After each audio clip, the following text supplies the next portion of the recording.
So let me talk about the photo that I took of these two ladies. At the food machine, they are taking their counters, they're buying their food, and they are basically ordering, and then the machine goes ding ding. I have a video clip of that, and you can hear the sound. But anyway, let me just start by saying, in a sketch like this, when things are happening so fast, if you really want to sketch the urban scene like such, you will have to go for the least moving part first. The hands obviously is not a good place to start because it's going to move a lot. The head and legs are potentially moving as well. If there's any chance for 2-3 minutes that you're going to put this sketch in, you have to start with a torso like what I suggested last week. So here we go. Let's do with the torso. I'm going to put most of the sketch on this side and leave some blank here, right? That's kind of like the attack plan, all right?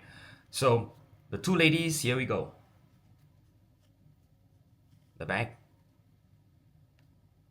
the hands, and I think that's it. That's basically the first torso.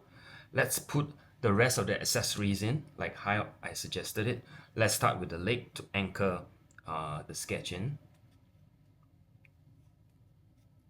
Okay. Like so. She bended her knee on one side. And I have destroyed the shape. So the back is too small. The hands.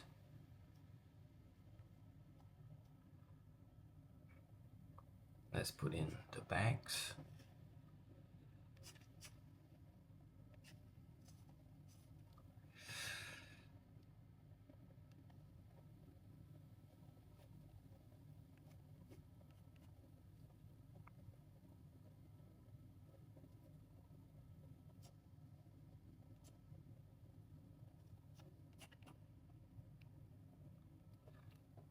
That's it.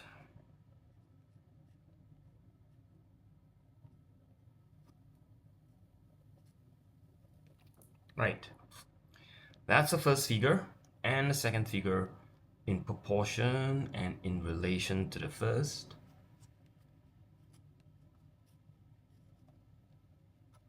That's pretty much done.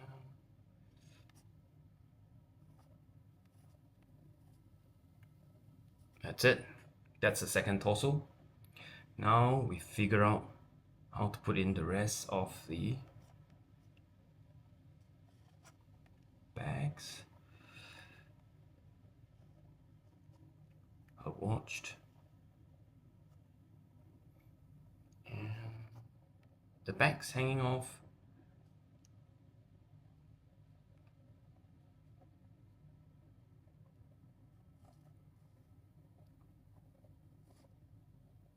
Right, now just gonna make sure.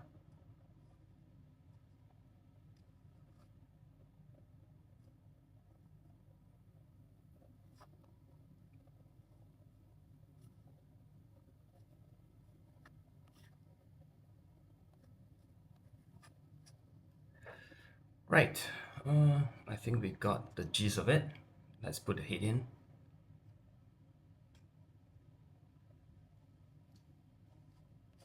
Like so.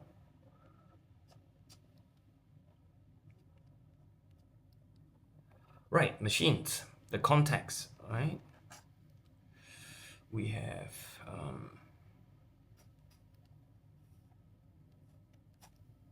the monitor that shows all the numbers. There's a machine here that they were pointing to.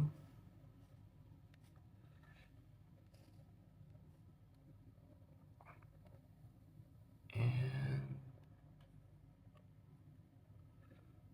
somewhat here. And I'm gonna cheat because I'm gonna make sure the eyes can see it.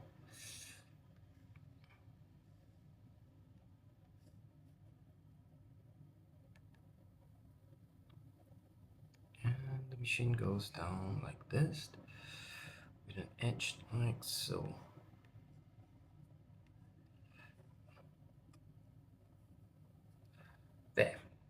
Ding ding. That's the food machine that I saw yesterday. Let's put a date for yesterday. It was December the 7th. Money.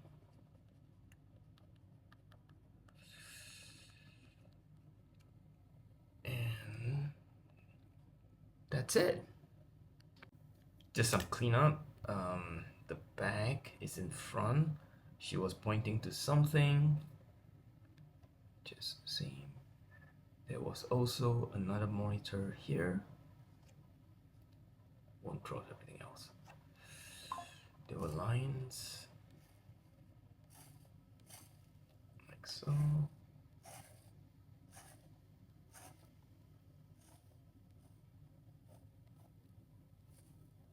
Yeah.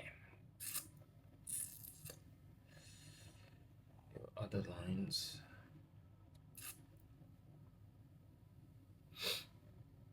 I think we should just leave it that. Well, if you want, we could draw some lines. That will just give it a better perspective. I add lines so that the audience, or whoever is looking at this, understands the perspective better. Contact.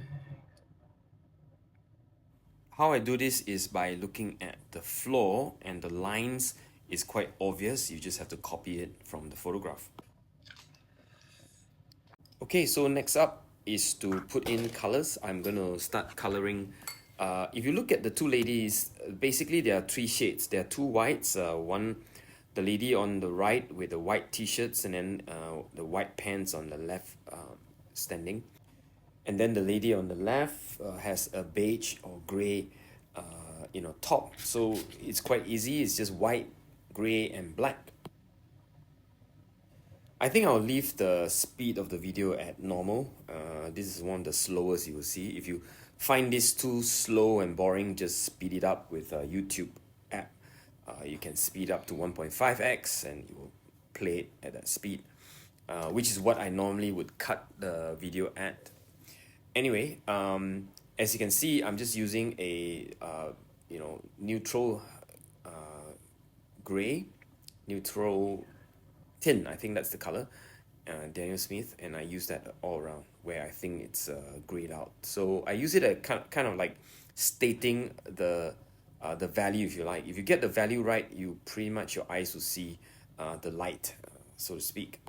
Okay, here I'm going to put on some music. You can just listen to the music while it plays. I have nothing much to say except I am reading the values and I'm trying to put the color according to the values that I see on the in the photograph.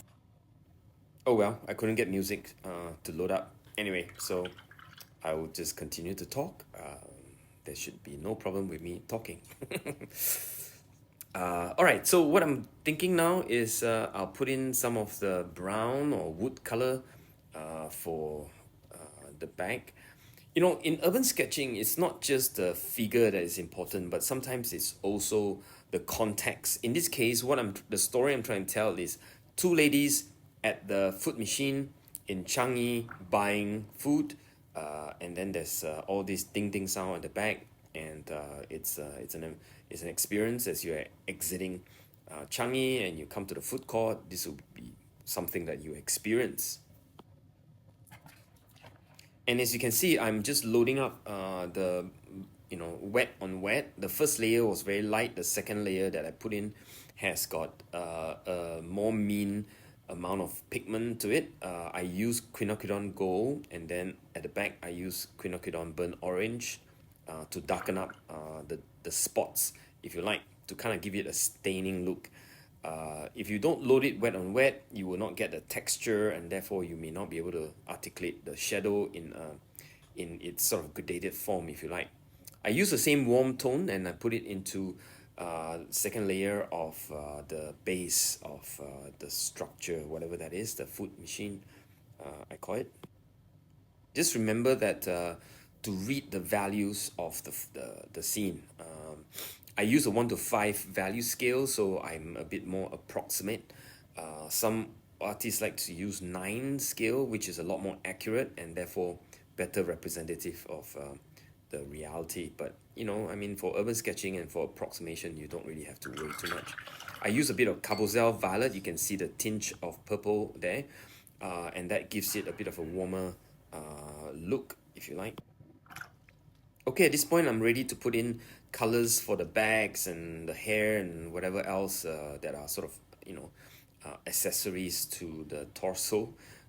We are kind of still in the mindset of, sketching torso first. But anyway, this is from a photograph. But in a real life scenario, urban sketching style, by this time, the ladies would have moved away. So you have to probably do it from a memory perspective, perhaps even from the photograph you took while they were standing there, and that's just to keep you going and to finish the job, so to speak. Okay, so while that's going on, let me just tell you my plan for the day. I'm still in Bangalore. I just finished going to the second part of the wedding. I'll have footage for that for you guys later on, from all the videos and photos I took. My friend Harish invited me for the wedding of the daughter. I came, and then on a Thursday, rested a bit, went sketching with Madhu, my good friend. There's another 2 videos there that I'll do. One of the place C.V. Raman, the Nobel laureate, the physicist, Indian physicist. We went to his house, which has been cleaned up, and we sketched there. And then I took a interview with Madhu, and that is also coming. I haven't seen the chat for 10 years. So lovely to see him again and have good chat, proper good chat. We agreed to do a book together next year, so that should be coming as well. He has got fantastic tips.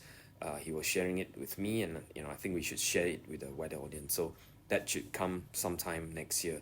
Hopefully Q2. If we sort out all those stuff. So yeah, I've been making plans for 2025. It's looking great. Lots of trip coming up. I think we should be coming back to India to sketch again. And making plans for that as well. So if you want to come along, that's probably possible. But we'll see. I mean, those plans are all up in the air, but we'll have to see how that all pan out.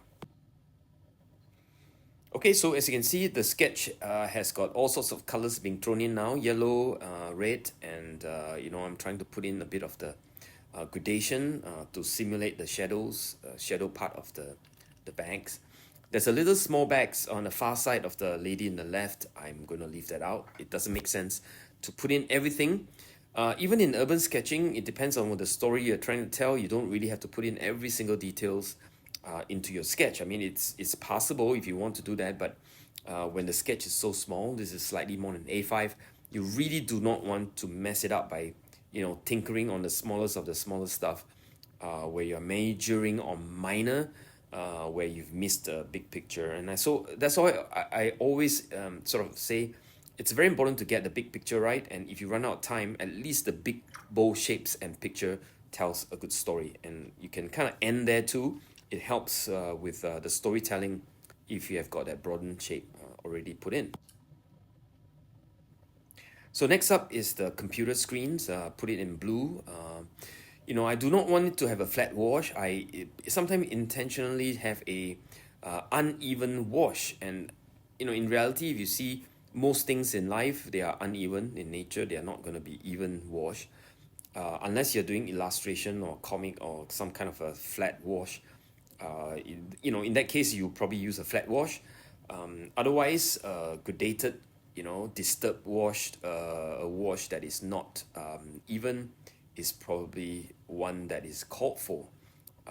And you probably want to use that and think of that as a way of depicting light and shadow. And sometimes the gradation is so minor that it makes sense to read the situation properly. Okay, so the whole thing is about to take shape. There's something I don't like about this sketch at this point. I'm thinking, it needs a bit of background. The background is just too empty. So I'll use a little bit of a eye trick, and I'll kind of teach you that too. So the idea is to kind of use, layering. In other words, there's a foreground, there's a midground, there's a background. So the 2 ladies is in the foreground, the machine is in the midground, and I need something in the background. So the way I'm thinking about this at this point is I'll probably draw some figures loosely and not well defined, but probably without outline. And that should give it a good layer to become the background layer, if you like. Okay, so let's just proceed. We will need to put some shadows later on. Right now, everything kind of looks like stickers stuck onto a paper. Remember that shadows the best way to undo that sticker look. If you want to have a sketch and you want that sketch to look like it is part of the whole thing, the paper is all in it, just remember to put down some shadows. And the shadows, the best way is to have a gradated and a soft edged shadow. You see how I will put that off shortly as I think about shadow in that sense. Okay, so now I'm just going to put in the background layer. I'm going to use a very neutral color. It's a mix of all the colors I have on my palette right now. 3 figures, I think. I'll put 3 is always a good number because even is not aesthetically pleasing, but odd numbers is aesthetically more pleasing. So remember that if you want to put a background, a foreground. So in this case, I'll have a total of 5 figures now. 2 in front, 3 at the back, and the 3 figures at the back is also kind of a clump of 3 figures. I'm just giving a hint of the head, a hint of the body, torso, and a hint of the leg. And once your audience read that or can read that, that's kind of it. I'm going to use broad lines, broad, thick, juicy watercolor line to indicate the rest of the so-called backgrounds. Do some splattering. I always like that. That helps to give it a bit of texture. Maybe there are some other folks walking around, a whiff in the air. Don't know. Whatever the audience wants to make of it, makes sense. That's good enough for me. So yeah, that's about done. Yeah, I'm just gonna talk about maybe my day here. While I put in the shadow, you see that I'm gonna put in a little bit more shadow. I think of all the shadows part of. Oh no, I'm gonna put in the skin color first, and that's a mix of maple yellow with a bit of queen rose in it. Yeah, make sure that I don't overdo it. Okay, so after this will be shadow. So I was just going to talk about the day. Madhu and I and Chetan, the 3 of us, maybe another friend, I'm not sure. We're going to sketch some parts of Bangalore. We're going to probably just go and hang out for the day. I have a dinner planned today. I wanted to go Mysore event originally, but I don't think it's going to happen this time. And so maybe next year I'll make a trip, and that'll be an adventure in itself. So St. Mark Cathedral, that's the plan. So yeah, wish me luck. Hopefully I can get some good footage for you guys as well. I'm not sure I'll do a video for that, but I'll probably, do some sketches and then share those sketches on my Instagram and maybe in the posts on YouTube community. Okay, as you can see, a bit of the shadows going in. You can read the shadow quite well from the photograph. Normally, in an urban sketching scene, is a little bit more exciting. It happens so quickly. So you do need to be very careful with how the shadow falls. The shadows on white is a very good way of indicating shadow. You can see that the shadow really pops. Don't use too dark a color, but don't forget that watercolor dries a bit lighter. So, all those combination takes a bit of experience, a bit of getting used to, but, with a bit of sketching and then a bit of outdoor observation with your eyes and then observation of your own sketches, you should be able to kind of mimic the right tone value, that is, after some practice. Okay, lo behold, 20 minutes of me yakking away and meandering with my thoughts and words. I hope that's helpful. I mean, it's a continuation of last week's video, which I'm very pleased with the performance. I haven't had a hit for a while. It's hit 7K views, I think, over 6 days, which is amazing because years ago when I was getting that sort of stats, but these days I hardly get that. So it's nice to get a hit. And I hope this is part 2, part B, and people will continue to watch as an example of how you would do it with colors and all the rest of it. It's not just theory. If you're sketching with me out there, this is what you will see that I do. And the recipe is pretty much like that, torso, accessories, the head, the hand, the backs, the shoes, the legs, and then the background added. Even though you make mistakes, like for example, the legs here are a little bit longer than it should be, but Hey, you know, who doesn't like their legs to be depicted longer, right? So there you go.